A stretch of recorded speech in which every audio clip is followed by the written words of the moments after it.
Esporte eletrônico e política se misturam? De tempos em tempos essa pergunta vem à tona. E dá para responder com um outro questionamento. Qual área da nossa vida está livre do debate político? E você também pode estar se perguntando, por que eu estou falando nisso agora? Porque justamente no dia que se completa 57 anos do golpe militar de 64, um tweet de um dos dirigentes mais importantes do esporte eletrônico do Brasil fez a pergunta voltar à tona. Um tweet golpista que pede a volta da intervenção militar que gerou uma reação forte no cenário de esportes eletrônicos. No vídeo de hoje eu vou te contar as reações a esse tweet, os bastidores, o que pensam as desenvolvedoras e por que o cenário de esportes eletrônicos é tão avesso à discussão política. Tudo isso no vídeo de hoje.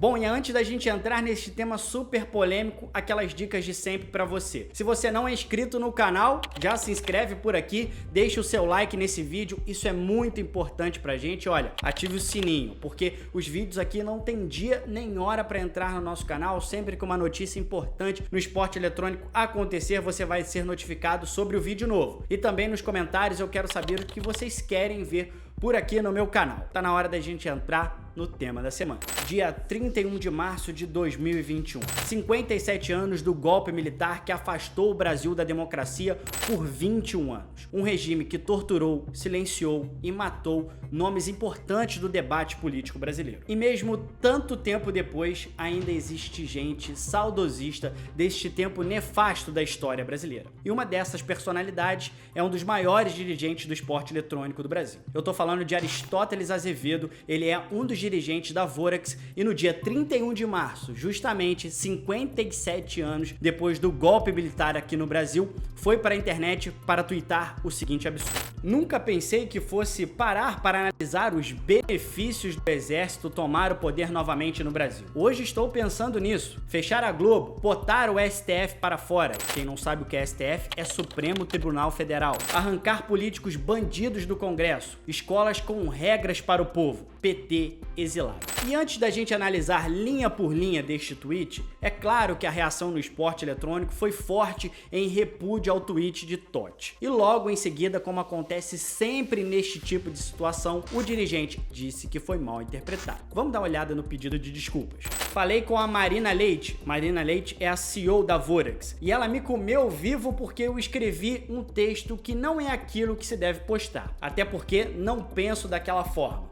Ok, ela tem razão. Eu sou péssimo para escrever no Twitter e gera má interpretação. Desculpem, errei. Não houve nenhum tipo de má interpretação do público de esportes eletrônicos, Totti. Pelo contrário, nós entendemos claramente o seu recado, que é claramente golpista. Nós entendemos muito bem o que você quis passar e o pedido de desculpas é tão absurdo quanto as suas linhas golpistas pedindo intervenção militar. Por se tratar de um dirigente importante do esporte eletrônico brasileiro, a reação pública ficou mais concentrada entre jornalistas e influenciadores. Um dos poucos jogadores que se posicionaram contra o pensamento de Totti foi Gabriel Revolta e ele disse o seguinte: Oi Totti, tudo bom? Deixa eu adiantar para você aqui a conclusão do seu pensamento. Não existe benefício nenhum em ditadura de nenhum tipo. Nenhuma consequência que sai de uma ditadura é positiva, independente do seu posicionamento político. E antes da gente seguir na nossa discussão, temos que lembrar quem é Aristóteles, mais conhecido como Totti no esporte eletrônico. Ele é ex-dirigente da Falcao, que se uniu com a PRG para formar a Vorax e conquistar uma vaga no sistema de franquias do CBLOL. Portanto, Totti e Marina Leite são dirigentes de uma mesma organização. E a Vorax, como já é conhecido há muito tempo,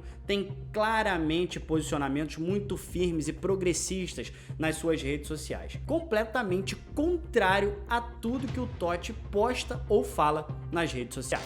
Com a repercussão negativa do caso, a Vorax se apressou e divulgou uma nota na internet. Vamos dar uma olhada no que diz o comunicado da organização. Informamos que o corpo diretor da Vorax, após reunião extraordinária devido ao comentário publicado pelo senhor Aristóteles de Azevedo, optou por afastá-lo do cargo de diretor, não possuindo mais qualquer poder de decisão sobre a gestão da equipe. Suas opiniões não refletem o posicionamento da organização, que conta com uma equipe diversa e que acredita nos valores de inclusão, representatividade e democracia.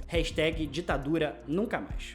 Rapidamente, a nota foi percebida pelo cenário de esportes eletrônicos de forma bastante positiva, uma vez que a organização teria se posicionado rapidamente contra as falas absurdas e golpistas de Totti. Mas aqui fica a pergunta: será mesmo que dá para afastar uma pessoa que é dona da empresa das suas atividades diárias? É isso que garante a CEO da organização, a Marina Leite, que em tweets seguintes disse que Aristóteles então estaria afastado das operações do dia a dia esportivo da equipe. Eu fico em dúvida realmente se dá para afastar o dono de uma empresa das suas operações diárias. E como todo mundo sabe, a Vorax é uma organização de esportes eletrônicos que tem operação em diversos campeonatos, mas em um deles aqui cabe uma análise mais aprofundada. E eu vou trazer aqui o caso do CBLOL. Mas por que o caso desta específica competição? Porque a partir de 2021, o CBLOL se transformou em sistema de franquias. Isso quer dizer que depois de um processo seletivo, 10 equipes foram selecionadas para fazer parte do quadro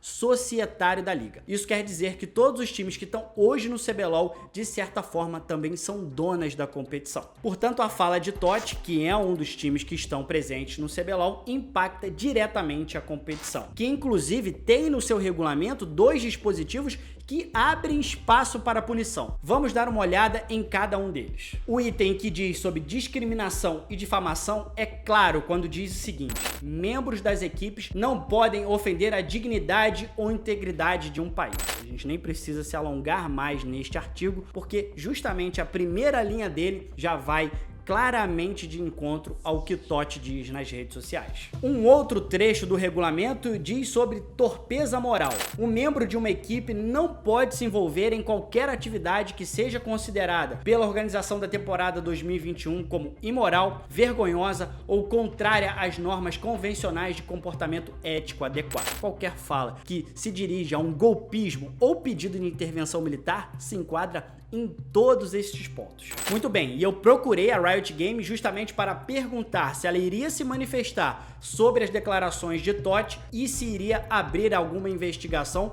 para uma possível punição do dirigente. Mas a desenvolvedora disse que não iria se manifestar por enquanto. Acho muito ruim o recado que a Riot Games dá para o cenário de esportes eletrônicos. É claro que não se posicionar também é uma forma de manifestação. O silêncio nesse caso, infelizmente, diz muito. Inclusive, se abster de repudiar de forma veemente uma declaração claramente golpista como essa é um recado muito ruim que a Riot Games dá para o seu público.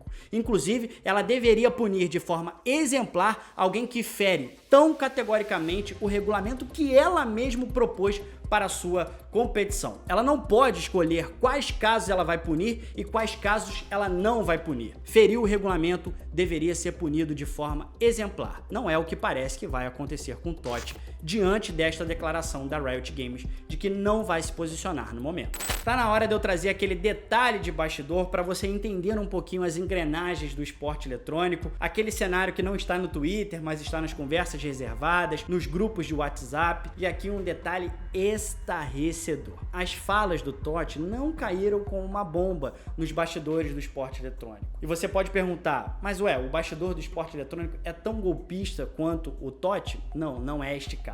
É que todos aqueles que conhecem a figura do dirigente da Vorax não se surpreenderam com a sua declaração e alguns chegaram a me dizer, inclusive, que olha, é só mais uma declaração que o Totti dá neste sentido. Agora ganhou uma repercussão maior. Mas ele já vem falando isso vários e vários tempos atrás. E aí a gente volta no debate lá do início do vídeo. Será mesmo que a gente deve misturar política com o esporte eletrônico? A verdade é que não tem como misturar dois corpos que já fazem parte do mesmo todo. Não há nenhum setor da nossa vida ou sociedade que esteja livre do debate político. Sem democracia não há liberdade, e sem liberdade não há vida possível. E este é um valor que nós devemos ficar vigilantes todos os dias. Democracia não é um bem estabelecido, é um bem construído que nós devemos vigiar e construir todos os dias. E todas as falas no sentido golpista, no sentido de diminuição de liberdade de expressão ou de controle sob armas, devem ser repudiadas de forma veemente. E é uma pena que o cenário de esportes eletrônicos se envolva tão pouco nas discussões políticas. São raros os exemplos de jogadores, dirigentes, influenciadores que verdadeiramente debatem politicamente a nossa vida e também sociedade. E este é um claro reflexo da posição elitista do esporte eletrônico. Muitos jogadores, influenciadores e dirigentes se abstêm do debate político para não perder seguidores e assim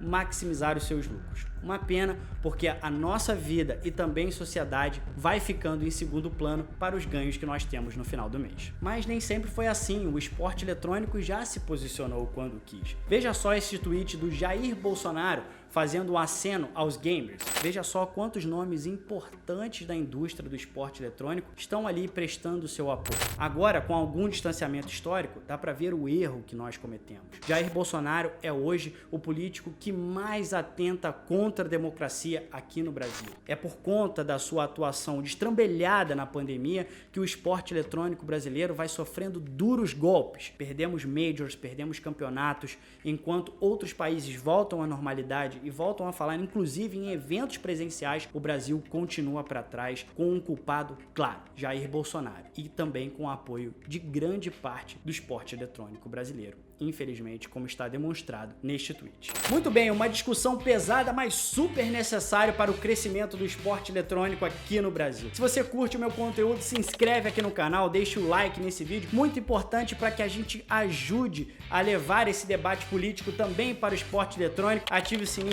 e deixe aqui nos comentários o que você achou desta história toda e também dos meus comentários. A gente está aqui para debater. E essa conversa continua também nas minhas redes sociais. Você me acha lá como Xande Teixeira. Eu te vejo em uma outra oportunidade. Ditadura nunca mais. Um forte abraço.